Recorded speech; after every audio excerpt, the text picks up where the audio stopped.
What is going on, everybody? How is everybody doing today? And today's video is going to be me talking about the best player from each NBA team so far. So this will be going up on November 8th. I am recording this on November 6th, so if anything happens in between, don't hate me on that. But yeah, if you guys enjoy these type of videos, just drop a like on the video. If we can get close to 1,000 likes, I'm down to do another one of these soon. So yeah, I'm going to talk about every NBA team so far and their best player to date. So let's get into this. So there's a lot of easy picks, but there are some tricky ones. But to start off for the Atlanta Hawks, it's pretty easy. It's Trae Young. Trae Young's start to the 2019-20 season is as good as you could ask. He did have a minor injury that kind of scared some people, but as I'm recording this, the Hawks are 3-3. He's averaging 27 points, 8.5 assists, and 4.5 rebounds a night. He's shooting 50% from 3 on 7.5 attempts per game.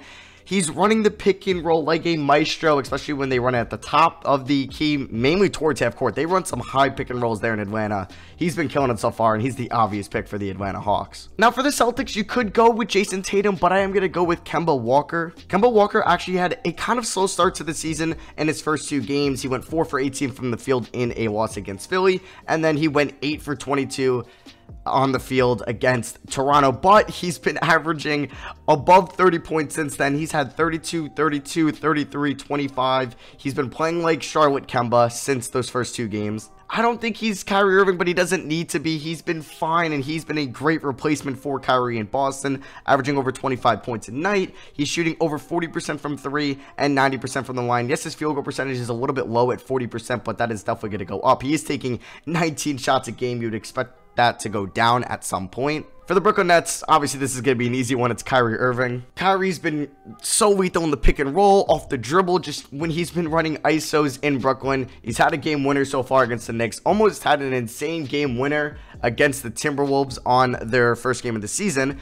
But he's been averaging over 30 points a game, shooting 92% from the line, over 35% from 3, 47% from the field. He's facilitating well, averaging over 7 assists a night, and Kyrie Irving has been more than the Nets can ask for in his first 7 games this season. For the Charlotte Hornets, this is somebody that I did not expect to say, and that is Devonte Graham. Devonte Graham only averaged 4 points as a 23-year-old rookie last year, but in 7 games this year, in which he hasn't started 1 game yet, he's averaging over 17 points a night with an effective field goal percentage, in which that percentage counts 3s a little bit more than 2s, with over 54%. He's been so shifty with the ball, and he's actually a really good ball handler. I have seen about 2-3 Hornets games this year, and he's been really good when I've seen him play. He is 24, which kind of sucks as a sophomore. You'd rather him be like obviously 19 or 20.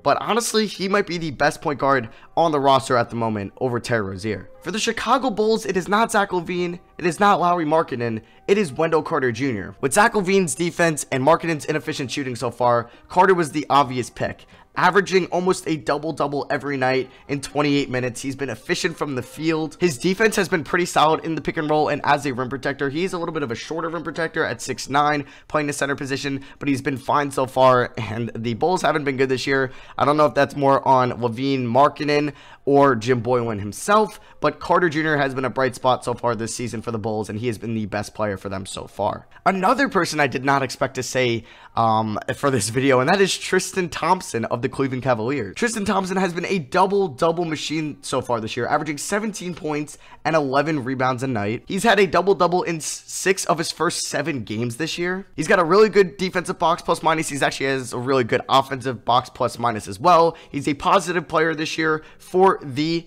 Cleveland Cavaliers, and he actually has the lowest turnover percentage in the league at 2.7%, and he's my pick for the Cleveland Cavaliers. Back to some obvious picks now. For the Dallas Mavericks, we're going to have Luka Doncic. I mean, it's pretty self-explanatory what Luka has done this year. Triple doubles after insane scoring performances. He's averaging 26 points, 10 rebounds, and 9.5 assists for a 20-year-old sophomore. That's insane. That is just incredible. Luka is on his way to being an all-star this year, to being an all-NBA player, and he's just 20 years old in the NBA. He's probably up there with LeBron and Harden as one of the best drive and pass or drive and kick players in the NBA. When he drives, the defense just collapses on him, and he finds the open guy. Either it's Seth Curry, Either it's Kristaps, either it's Maxi Kleber. He just does it so well, and he's the obvious Dallas pick here. Now, for the Nuggets, not a lot of players have been wow players so far this year. I am going to go with Nikola Jokic, but I wouldn't mind if you said Millsap or Murray have been their best players so far. Or even Gary Harris, because Gary Harris has done an exceptional job this year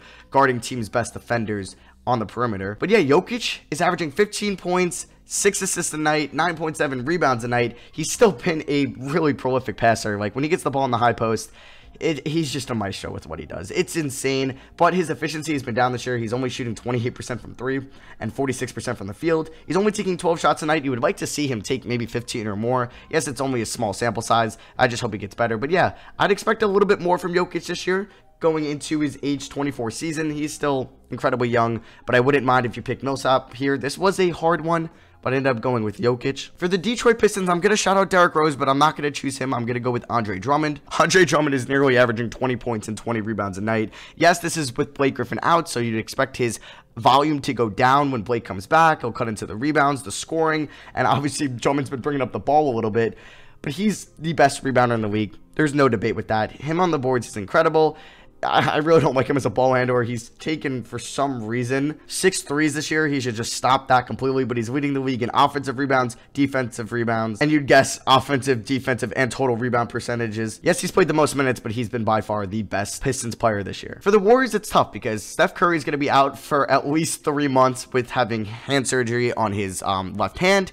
And he's only played 4 games this year, so I'm not going to say him. D'Lo has played a couple more games, but he's been super inefficient, so I'm not going to use D'Lo. So I'm actually going to say it's Eric Pascal this year. Since Draymond's been hurt a little bit, Pascal's actually been playing pretty well. He's shooting at a 63% effective field goal percentage.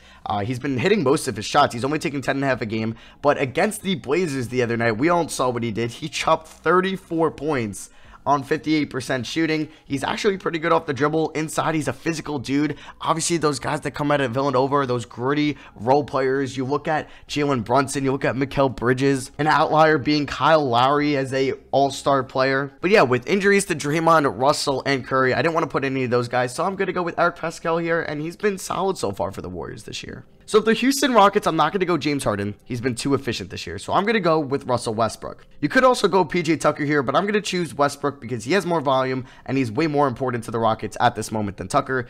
And maybe that's a hot take, but he's averaging 20 points a game, almost 10 assists, almost 10 rebounds, and he's been at least somewhat efficient from the field. 46% from the field.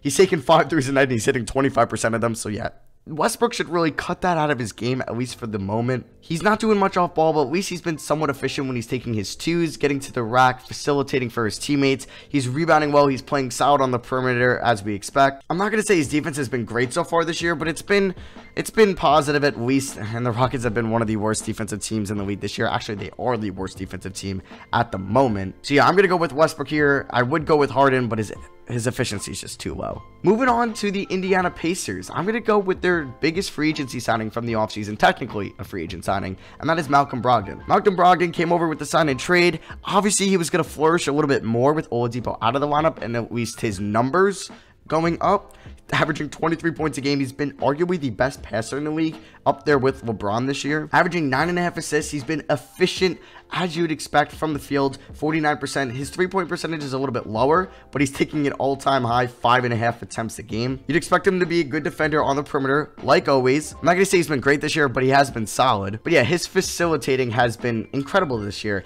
and he's more than you would ask from a 27-year-old point guard that you just gave about $20 million a year to. But yeah, Brogdon's looking like he could be a sneaky all-star this year. So for the LA Clippers, I'm going to go with Kawhi Leonard, even though he's had a couple load management games and Lou Will and Montrezl Harrell have been really good so far. But how can you not give the best player on a team award to someone that's averaging 29 points, 5.5 assists, 7.5 rebounds, and shooting 47% from the field? Leonard is shooting 51% on mid to long twos, which is actually really impressive. He is shooting 35% from 3, which is about league average. So Kawhi's been great on both ends this year because you know he's just going to be an incredible defender, averaging over 2 steals a game, up in the top percentile in deflections per game. He's been great so far. He's my Clippers pick for best player so far. Now for the Lakers, you could have a case here for Anthony Davis, but I am going to go LeBron James. I don't know how he does it, man. He's 35 years old and he's still putting up 30-point triple doubles. He's averaging 26 points, 11 assists this year.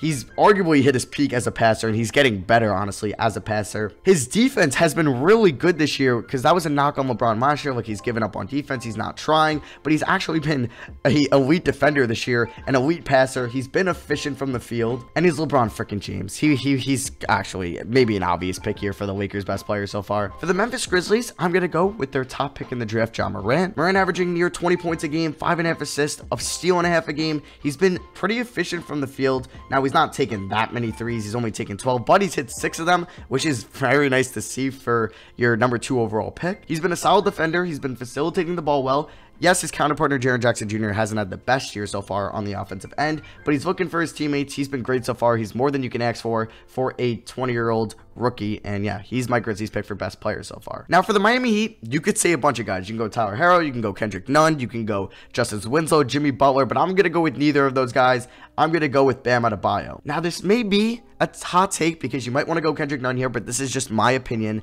and Bam Adebayo, he's been just more than you can ask for this year. He's averaging near a double-double. He's been a great rim protector, and honestly, he's one of the best perimeter defenders, I would say, for a center. Not like he can't guard shifty guards out there, but he's honestly some guy you wouldn't mind out there on the perimeter guarding 3s and 4s. He's also a very underrated passer this year. He's had 4 out of his 7 games where he's had over 5 assists, or I should say 5 assists or more. He's getting to the line 7.5 times a game. He's been great so far for the Miami Heat. I predicted him to be their breakout player this year.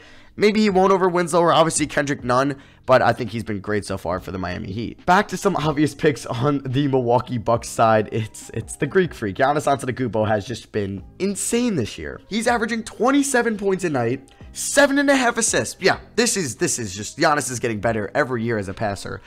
14 rebounds, an effective field goal percentage of 63%. Yeah, 63%. Yes, his three-point percentage hasn't been great in 3 attempts a night, shooting 17% there, but that's, I guess, his only knock. He's been an elite defender. He's been probably, arguably, a top 5 defender overall this year. Just the 7.5 assists just blows my mind. If he's going to average near 7.5 assists for the remainder of the year while having double-digit rebounds and scoring near 30 points a game, he might be another back-to-back MVP winner this year. Another obvious pick in Minnesota, and that's Karl Anthony Towns. Yes, he's only played 4 games because the obvious suspension with Joel Embiid when he played Philly, but I had to give it to Karl Anthony Towns even though he's only played 4 games. He's going to be their best player for the whole year. He's not going to be hurt, at least we don't know of. He might have an injury, obviously, but the reason I didn't choose Curry for the Warriors was because he's going to be out for the next 3 months, so I know Towns is going to be back very soon when he's off his suspension, but yeah, he's been incredible. He is shooting 53% from 3 on 8.5 attempts. Yes, it's an incredibly small sample size at 4 games played, but obviously it's going to go down, but still, he's been their best player so far. I don't care that he's only played 4 games. He's the only pick here. I really don't see how you could pick Wiggins over him. So yeah, Cat's my pick. For the Pelicans, this guy is going to be arguably the front runner for most improved player this year, and that is Brandon Ingram. Ingram's averaging 26 points a night in 7 games played. He's shooting 48% from 3. His defense actually hasn't been that bad. It's not been great, I'll say, but it hasn't been that bad. And he's moving well on pick and rolls. He's getting to the rim, which you like to see. He's taking more threes. He's taken 5 threes a game, where he's taken about 2 a game in his previous 3 years. He's only taking 5 free throws a night. You'd want that to go up maybe a little bit more when he gets to the basket, look for contact a little bit more. But Brandon Ingram, man, he's just been incredible this year. He's been super efficient from his mid-range. You guys know how he loves his post-ups, his mid-range fadeaways and stuff like that. But he's been efficient. It's working for him. And he's, I guess, the top candidate for most improved player this year and the top breakout guy so far. Now, for the New York Knicks, this is incredibly hard because they've had their struggles so far. And their 2 best players, Julius Randle and Marcus Morris, have been inefficient this year. So I don't want to put them as their best players. I don't care about their volume if they're not efficient. RJ Barrett has been good so far, and if you want to put him here, that's fine by me. But his free throws have been bad. His three-point percentage is dipping hard, and he's been a little bit inefficient as of late. So I'm going to go with Mitchell Robinson. Now, unfortunately, Robinson has only played 19 minutes a night because he's been getting into foul trouble. and that's pretty much the reason why. He's been benched for one game already because Fizdale decided to go with Bobby Portis and Randall as the front court. Obviously, that didn't work, but Robinson's been very good. He's averaging 10 points, 6 rebounds, and 19 minutes a night. If you look at his per 36, which he'll never play per 36 minutes a night anytime soon, but it's 19 points, 12 rebounds, 4 blocks a game. He's been very efficient from the field. As you'd expect, he's shooting 71% from the field. He's one of the only Knicks with a positive box plus minus, defensive box plus minus, offensive box plus minus, obviously. 11% block percentage, which is really good. It sucks that he's only played 19 minutes a night. He's up in the top percentile in PER if that matters to you at all. But yeah, he's been their best Knicks player, but that's not really saying much. Moving on over to the OKC Thunder, we're going to have the sophomore out of Kentucky, Shea Gilgeous-Alexander. Now, he was obviously the top piece in the Paul George trade, and Sam Presti is liking what he's seen. 22 points, 6.5 rebounds, 3 assists a night on 48% from the field. I don't know if his true position is going to turn into the 2,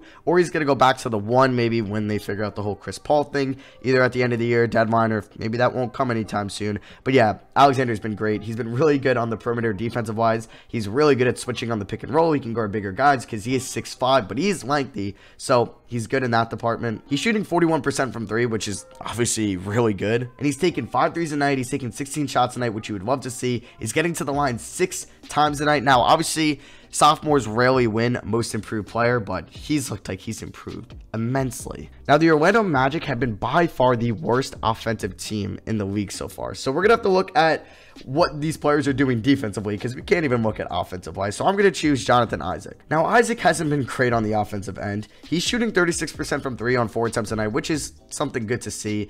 11 points, 6.5 rebounds, nothing crazy there, but him on the perimeter is insane. He's averaging over a steal, 2 blocks a night. He's up there in deflections per game. If you look at an individual opponent field goal percentage, he's in the top percentile as well. He's got an incredibly low defensive rating at 96. He's just incredible on the defensive end. I just wish he had a better offensive skill set this year, as he was my pick, my preseason pick for most improved player. I think he's going to continue to get better. I just think he's a true 4. I don't know if I like the fit with him playing alongside Vucevic and Aaron Gordon. I hope that they maybe make a move for offense.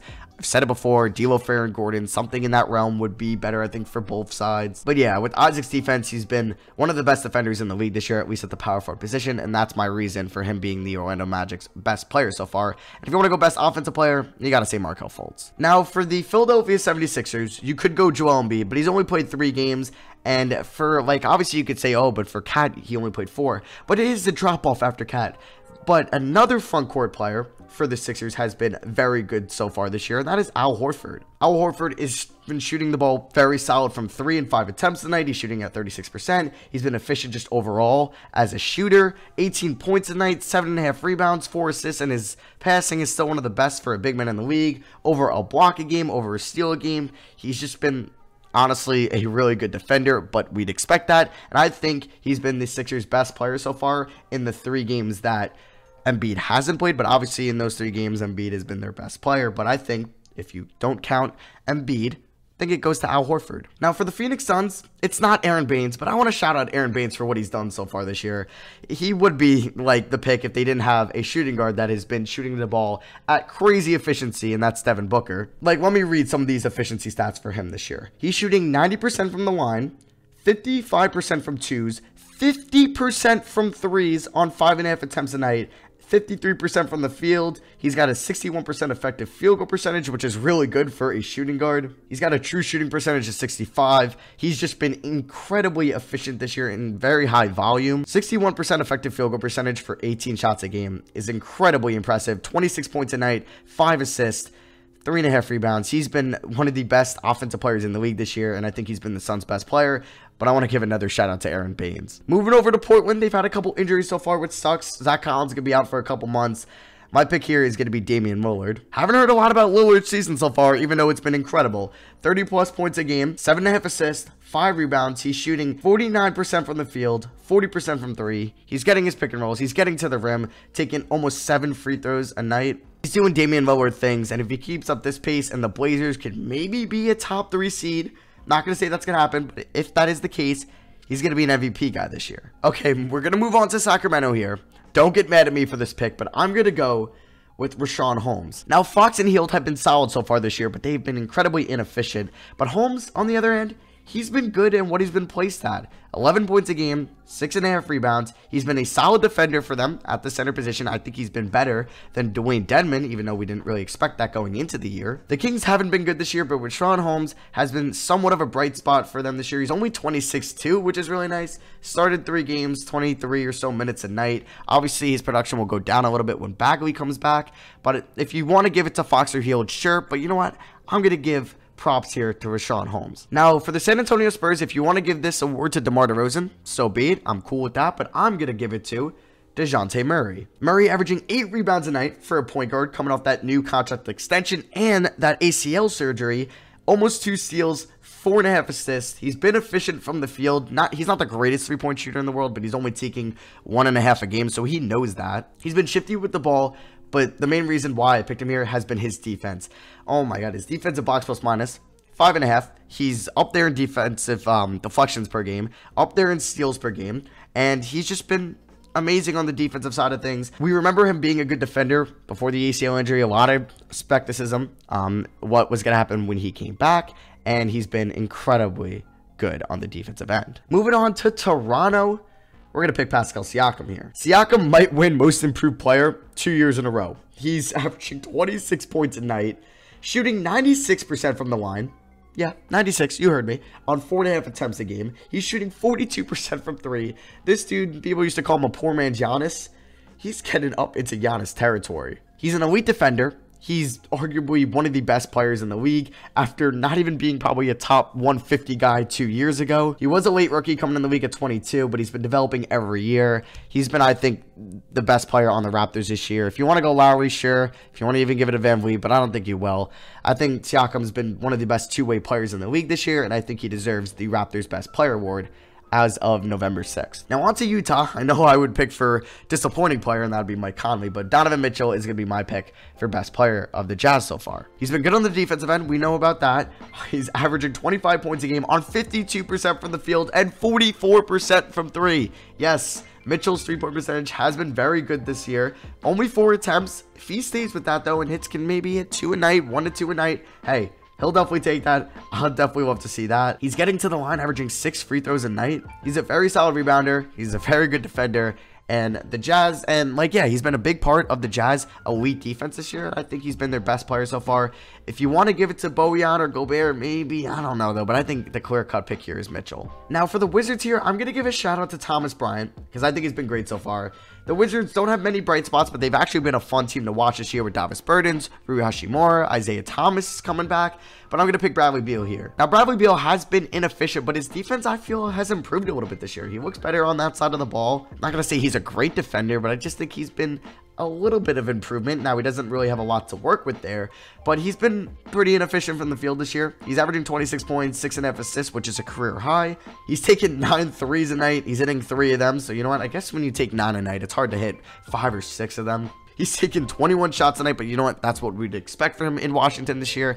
I think he's been their best player so far. If you want to give it to Hachimura, Thomas, or Bryant, that's fine with me, but my pick here is going to be Bradley Beal. So yeah, that is going to be it for me. I hope you guys enjoyed the video. I know you guys are going to disagree with one of these picks at least, so let me know what you disagree with in the comment section below. And hey, if you want to give me like your top 5 or top 10 best players so far this year and try to make them at least players on different teams, let me know in the comment section too. Also, if you guys want to see more of these, let me know by dropping a thumbs up. If you want to see like most surprising player from a team, biggest disappointment, let me know. But yeah, that is going to be for me.